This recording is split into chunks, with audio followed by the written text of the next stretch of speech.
well, welcome in one of the really budding young stars in the league. Washington football team. I always have to say that slowly. Washington football teams. Terry McLaurin, the ex-receiver. I was watching some of your tape today. Reminded me back of your days of the Buckeyes. And then I started thinking, well, hell, Washington now is all Buckeyes all the time at this point. You got Curtis Samuel in there. You got Chase in there. Yeah, you guys are loaded with Buckeyes now. It's fun. It's definitely fun to get some familiar faces with Curtis being my roommate, and I was there with Chase while he was, killing the Big Ten and the rest of the country. So it's cool to have like three like-minded guys who have a history of winning and just are three tenacious guys who like to do whatever it takes to help the team win. So it's cool to have that familiarity. Well, you've become one of our favorites here at PFF. I have people talking about you all the time. Sam Monson may be your biggest fan. I think he picked you out the earliest of anybody. But it's been a great run, and you've done it without a great string of quarterbacks to back it up. I was going over some of the numbers last year, and of course, Dwayne Haskins was there, who you knew well. And then he was let go, so he starts the first four. Kyle Allen comes in. Taylor Heineke comes in. Alex Smith was in there playing. I'm like, oh, my God. And then you guys go out and damn near beat Tampa in the playoffs. And who knew, right? Who knew Tampa was going to be the trained killer after that? So it has to give you guys some confidence coming into this year. Oh, definitely. I think we had a lot of adversity last year, especially at the quarterback position. And being a receiver, that can be challenging, but I just tried to make their job as easy as possible. Being a former receiver, how hard it is to get that connection.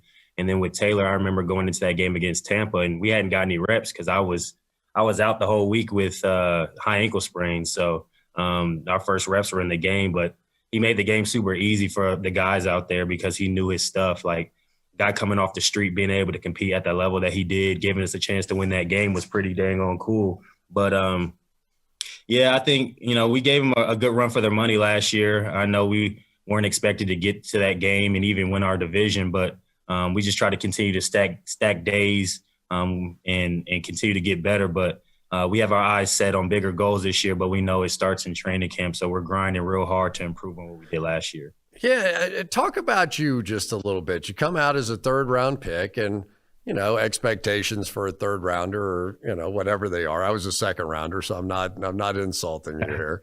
But things kind of popped right from the beginning. What was it that you took out of Ohio State or that you could do that maybe surprised people in the NFL?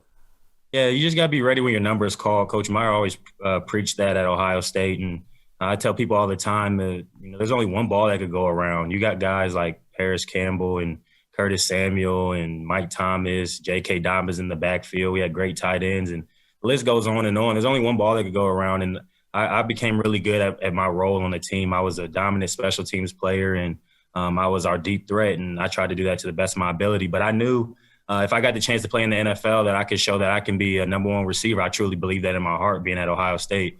So Coach Hartline really, coached me up really hard my last few years there. And, I really started to refine my technique to be ready for the next level when that opportunity came. So, I got invited to the Senior Bowl, and I wanted to prove that I could be a dominant receiver, and I felt like I did that. I knew the measurables were going to be there because, I was always a fast guy who could run high and lift a lot of weights, but I just wanted to show I could play football at a high level.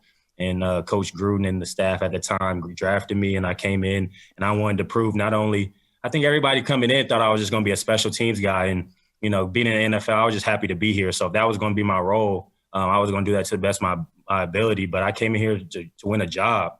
And, thankfully they gave me the opportunity to do that. And I learned from the best that we had at the time. And I just wanted to take the ball and keep it rolling after that and continue to build on that momentum that I've had. It's interesting. As an ex-receiver, you play on the ball a good bit, but you're also in the slot a lot. And watching some of your plays, but your catch and run ability is really something. I think you were sixth in the NFL as far as yards after the catch a season ago. Did you play running back in high school? Did you play quarterback? Where did all that come from? I did play a little running back growing up, but my dad was like, you possibly have a longer career playing receiver. than taking all those hits playing running back. But I think it's the mindset that I have once I get the ball in my hands. I want to catch and secure the ball first and foremost, and then I don't do a lot of dancing. I'm trying to either run by guys, or if there's a point of attack, I'm trying to run through you. And that's kind of my mentality. And so I kind of have a plan. As soon as I catch the ball, I get upfield and I want to hit it as hard as possible. So I think our offense does a good job of getting our guys in space, so that helps a lot as well. But I think it's just the mindset that I take as soon as I get the ball in my hands.